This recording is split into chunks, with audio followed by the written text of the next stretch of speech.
Welcome back to another BizRev video. This is why I'm investing anywhere from $6,000 to $8,000 a month-ish and some change into the S&P 500. It's obviously a classic video title. I've made this video on the BizPath channel before, but I wanted to cover it here for anyone who is interested because I know I've captured a little bit of the car audience now. So this is really cool.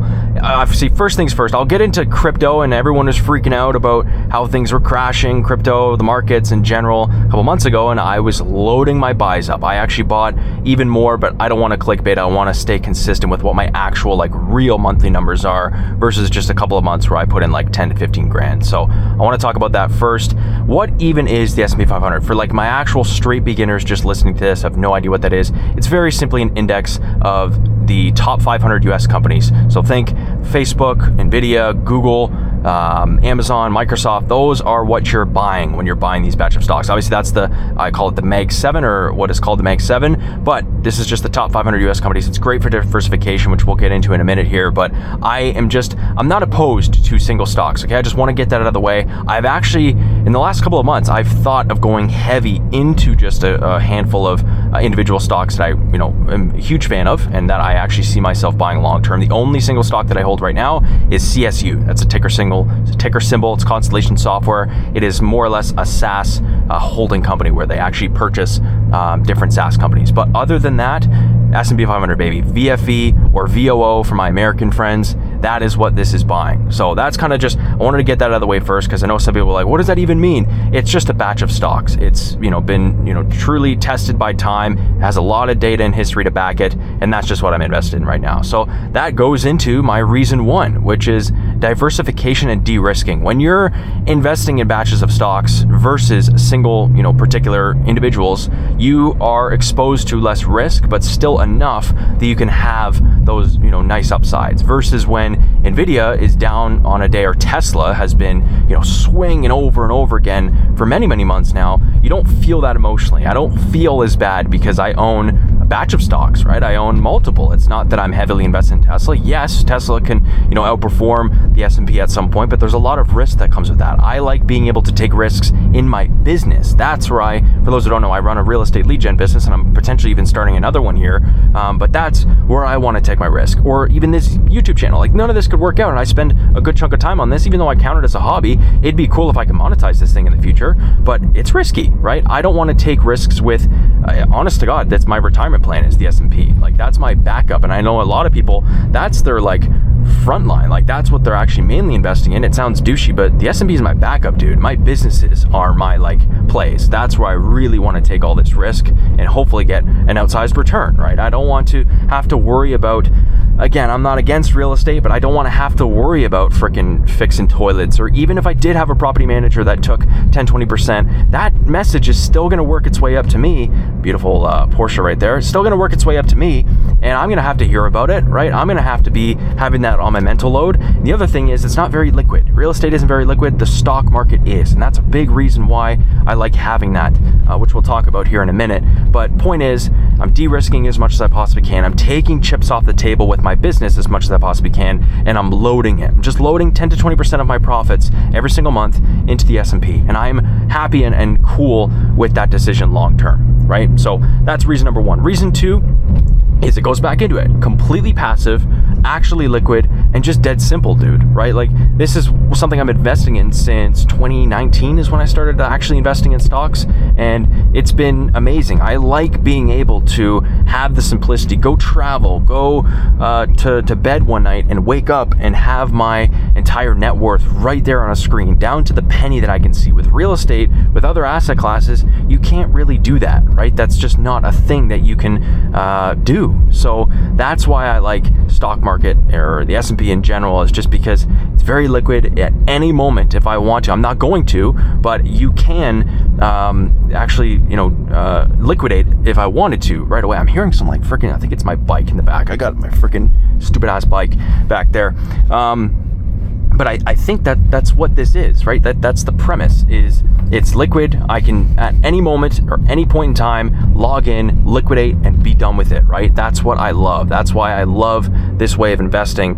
And another point is I don't have to worry about people. I don't have to worry about managing anything. I wake up, I invest on auto, right? It's amazing that way. And I don't have to think about it. The other thing is it's just simple, bro. You load up your money. You don't need a down payment. And a lot of people are like freaking out saying, oh, you can't, you don't have the same leverage as with real estate. It's like, okay, well, to a certain extent, sure. But there's this wonderful thing called margin, right? Margin accounts where you can literally log in and technically, loan against your own, or not loan against, but buy assets with other people's money. And then as long as you're outpacing the interest rate paid on that, I know Questrade has a program for this. I think other platforms and stock traders do as well, or stock platforms, which is awesome. But the other thing too is, like, yes, you actually can loan against your own assets. This isn't just like real estate where you use your assets as collateral. You can do that with the stock market too, which is eventually what I'm going to do. I'm never going to disrupt compounding. I'm never going to take any chips off the table. I want to have that continuously working for me. That's the whole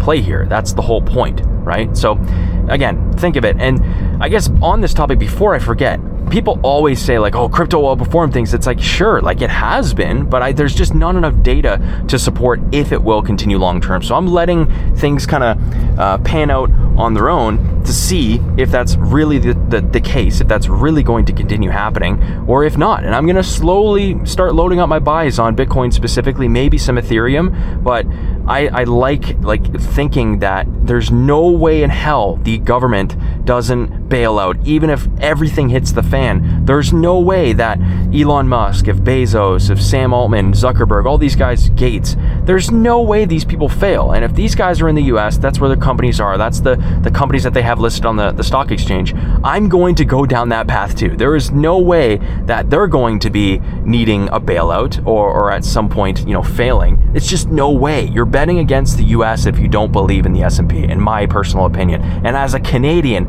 I say this too, that the US is the #1 country for innovation, for tech, for all that kind of stuff. So to bet against them, I just think is very, very silly. So I wanted to get that quickly out of the way. Let's get to the final point, and arguably my most favorite. Reason 3, compound interest. Bracket, your money works for you. This is something that a lot of my young business guys, a lot of people starting agencies, if they're 17, 18, 19, need to understand, dude. Like, you need to get your money working for you. It's great that you're increasing your active income. It's great that you're doing all these things, but dude, it doesn't mean anything if you don't have something building while you sleep, right? I'm all for businesses, but at the minimum, have something in the background that can compound with you, that can even an 8 to 10% return annually. Dude, when you're 17, 18 years old, you have no idea how much money that is, even if you're adding $1,000 a month, $500 a month into this thing. And I wish more people understood that. I wish more people could pull up the graph. And if you really want a nice little use case of this, go on to, I look at this at least a couple times a month, investment.calculator or investmentcalculator.net or something like that. Put in your starting amount. So I don't care if you got a couple $1,000, and then go, especially for my young guys, go add your age of, say, whatever your starting rate is, and then go after 30 years. If I invest $1,000 a month at 7%, be really conservative, 7-8% return, see what that number gives you. I guarantee it's in the millions. I could promise you it's in the millions. I'm gonna roll down the window here. I want to hear like to hear the exhaust, but dude, I'm telling you, like, get your money working for you. I did the thing where I stacked all my money in a checking account thinking like it's great to see that number go up and up. And it's like, yes, it is, but that's from cash flow. If you want to step away from your business one day, you need something on the back end working for you, right? And sure, that could be real estate one day, that could be crypto, that could be whatever. I just personally like the S&P because there's a lot of obviously Derisking there. Is that an M4? That is not an M4, man. That thing is so misleading. But just get your money working for you, okay? That's the whole premise of this entire video, is take advantage of compound interest. I know it's a cheesy, beaten down quote now, and it's a term that everyone talks about, everyone and their mother talks about, but just, it's serious. There's a reason everyone talks about it. It's because a lot of people don't stay consistent. And there's those stupid videos where it's like, well, if it was just as simple as compound interest, why doesn't everyone, get rich? It's because nobody stays consistent. They either, one of two things, they either frickin' buy once or twice, and they even see some gains, which I had buddies do in real time, and they're like, all right, sweet, now I want to buy a car. It's like, dumbass, you're not even getting the fruits of your labor. You're not even getting any lick of compounding. You're seeing the very beginning, and sure, it may not stay consistent this whole way, but if you give it long enough, you're going to see great gains. You're going to see your money work for you and compound more than your salary ever is, but they don't realize that. Or they just they panic, they freak out when markets are downturning in their 20s. If you're freaking out about a downturn in your 20s or even your 30s, dude, you are in the wrong line of work. I mean, I don't know what else to tell you. You are thinking so backwards, and it's really stupid.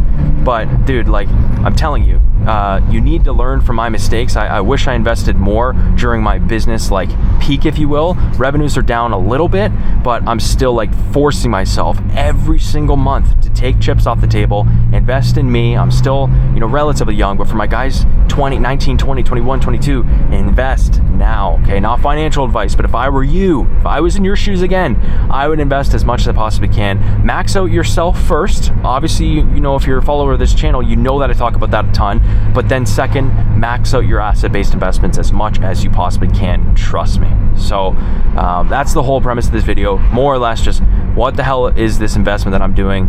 How long am I going to be doing it? How much am I contributing? Why I'm doing it? And everything else under the sun. So if you have any questions, please leave them below. I'm happy to tell me what you're investing in. I'm actually curious. If there's other things or other items that I may not have listed here, please tell me. I'm genuinely curious. I'm always open to learning new stuff too. And I'm a student of the game, if you will. So as always, if you made it this far, I want to see you win. We'll see you in the next one. Thank you for your time.